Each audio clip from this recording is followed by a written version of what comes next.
നമസ്കാരം. Raf talks ഫുട്ബോളിലേക്ക് ഏവർക്കും സ്വാഗതം. മാഞ്ചസ്റ്റർ സിറ്റിയുടെ അർജന്റീൻ സൂപ്പർ താരമായ ഹൂലിയൻ ആൽവരസ് ഇപ്പോൾ ക്ലബ്ബ് വിടുകയാണ്. സ്പാനിഷ് ക്ലബ്ബായ അത്ലറ്റിക്കോ മാഡ്രിഡ് ആണ് അദ്ദേഹത്തെ സ്വന്തമാക്കുന്നത്. അദ്ദേഹത്തിന് വേണ്ടി ആകെ 95 മില്യൺ യൂറോയാണ് ഈ സ്പാനിഷ് ക്ലബ്ബ് ചിലവഴിക്കുന്നത്.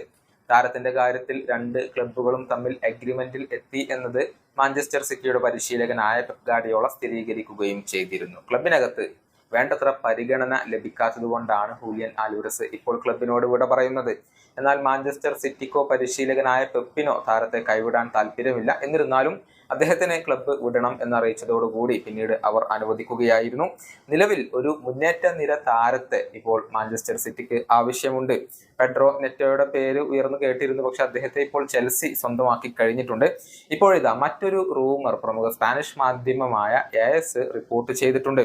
റയൽ മാഡ്രിഡിന്റെ ബ്രസീലിയൻ സൂപ്പർ താരമായ റോഡ്രിഗോയെയാണ് സിറ്റിക്ക് വേണ്ടത്.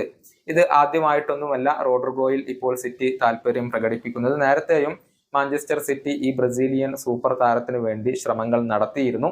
പക്ഷേ സിറ്റിക്ക് തിരിച്ചടി ഏൽപ്പിക്കുന്ന കാര്യങ്ങൾ മാത്രമാണ് ഇവിടെ സംഭവിച്ചിട്ടുള്ളത്. എന്തെന്നാൽ ഈ സമ്മർ ട്രാൻസ്ഫർ വിൻഡോയിൽ റോഡ്രിഗോ റയൽ മാഡ്രിഡ് വിടാൻ ഉദ്ദേശിക്കുന്നില്ല. സിറ്റി ഓഫറുകൾ നൽകിയാലും അത് പരിഗണിക്കാൻ താരത്തിന് ഇപ്പോൾ താല്പര്യമില്ല എന്നാണ് റിപ്പോർട്ടുകൾ. എംബപ്പെ വന്നതുകൊണ്ട് തന്നെ റോഡ്രിഗോ ക്ലബ്ബ് വിട്ടേക്കും എന്നുള്ള റൂമറുകൾ പുറത്തേക്ക് വന്നിരുന്നു. പക്ഷേ ക്ലബിനകത്ത് തുടരാനാണ് അദ്ദേഹം ഇപ്പോൾ തീരുമാനിച്ചിട്ടുള്ളത്. 2028 വരെ റയൽ മാഡ്രിഡുമായി ഈ ബ്രസീലിയൻ താരത്തിന് ഇപ്പോൾ കരാർ അവശേഷിക്കുന്നുണ്ട് എന്നുള്ളതാണ്. യുവേഫ ചാമ്പ്യൻസ് ലീഗിൽ ആകെ മാഞ്ചസ്റ്റർ സിറ്റിക്കെതിരെ 4 ഗോളുകൾ നേടിയ താരം കൂടിയാണ് റോഡ്രിഗോ. കഴിഞ്ഞ സീസണിലും അദ്ദേഹം മോശമല്ലാത്ത രൂപത്തിൽ കളിച്ചിട്ടുണ്ട്. പക്ഷേ നിലവിൽ അദ്ദേഹം റയൽ വിടാൻ ഒരുക്കമല്ല. ക്ലബിനകത്ത് അദ്ദേഹം വളരെയധികം ഹാപ്പിയാണ് എന്നാണ് സ്പാനിഷ് മാധ്യമങ്ങൾ ചൂണ്ടിക്കാണിക്കുന്നത്. ഈ വീഡിയോയുടെ അവസാനിപ്പിക്കുന്നു. കാണാം.